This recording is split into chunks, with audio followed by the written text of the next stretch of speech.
আসসালামাইকুম। আমরা আছি সোনারগাঁও উপজেলার ১ নং গাজীপুর ইউনিয়নের ৬ নং ওয়ার্ডে। এই ৬ নং ওয়ার্ডের মধ্যে বর্তমানে বাল্লা স্থলবন্দর টু আসামপাড়া রোডের যে অবস্থা, এটা হইয়া লাভ নাই। আপনারা নিজ চোখে একটু করে দেখবেন। এখন বর্তমানে যে আমরা মেম্বার আছেন, আব্দুল হাশিম মেম্বারে বর্তমানে যে রাস্তার যে অবস্থা, বেটা দেখতেও যেমন না দেখার বান করে। সামান্য একটু বৃষ্টি পড়লো ওই বেড়ায় মানে বড় বড় চকা দিয়া বেড়া জায়গা। এই রাস্তার মধ্যে আমরা যে কিভাবে চলাচল করতাম, গাড়ি ঘোড়া তো যায়ই না, কিন্তু আমরাও চলাচল করতাম পারি না।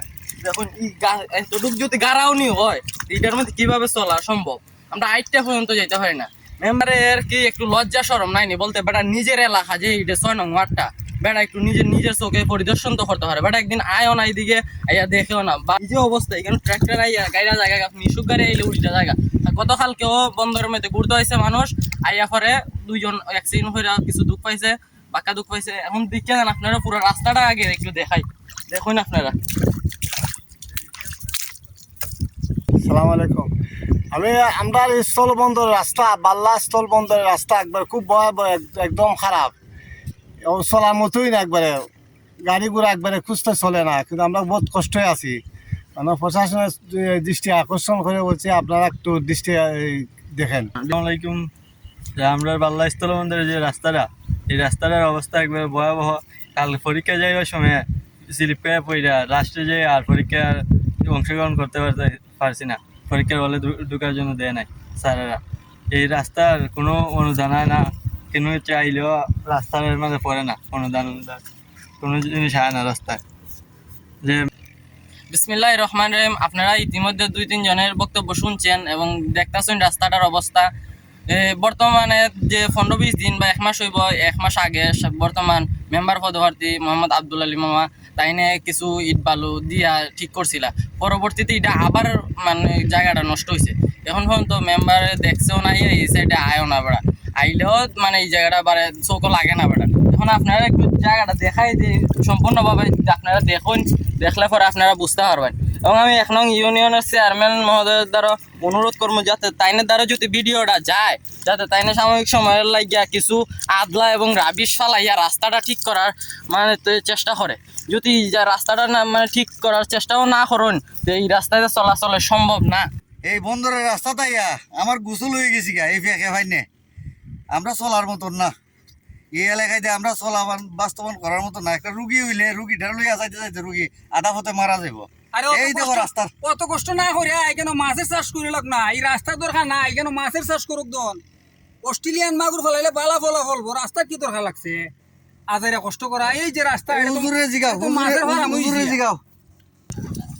জীবন নষ্ট যে রাস্তা ভাই, মানছে কিভাবে মালামাল নিয়ে বাড়ি ঘর যায়, তো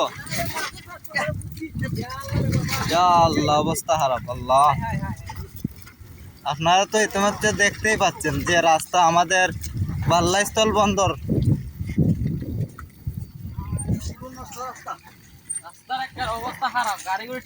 আমাদের মনে হয় এই রাস্তাটা আমরা পাইতাম না।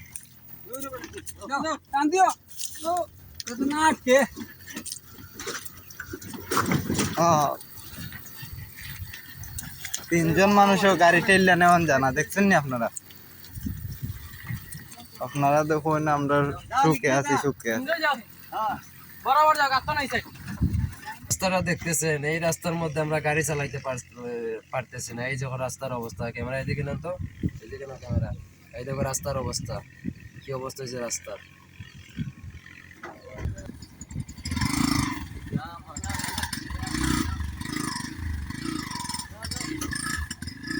আসসালামু আলাইকুম।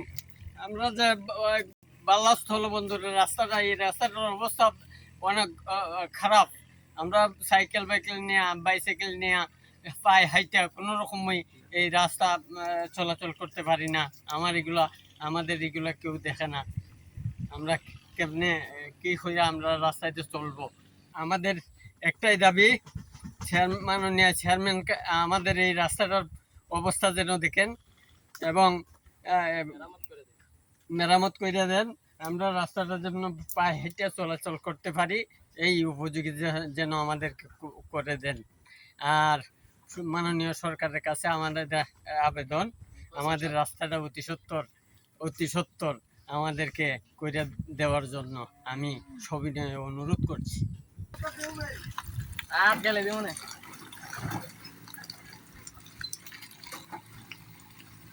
আসসালামু আলাইকুম। 1 নং গাজীপুর ইউনিয়ন 6 নং ওয়ার্ডের যে বাল্লা স্থল বন্দরের যে রাস্তাটা, এই রাস্তায় যে আমরা দেখতে পাচ্ছি যে খালি ভাই ও আইটে যাওয়া জানা, আর মানুষ যদি আইটে বাজার যাইতে চায় তাহলে পিছলা খাইয়া পড়ে জায়গা।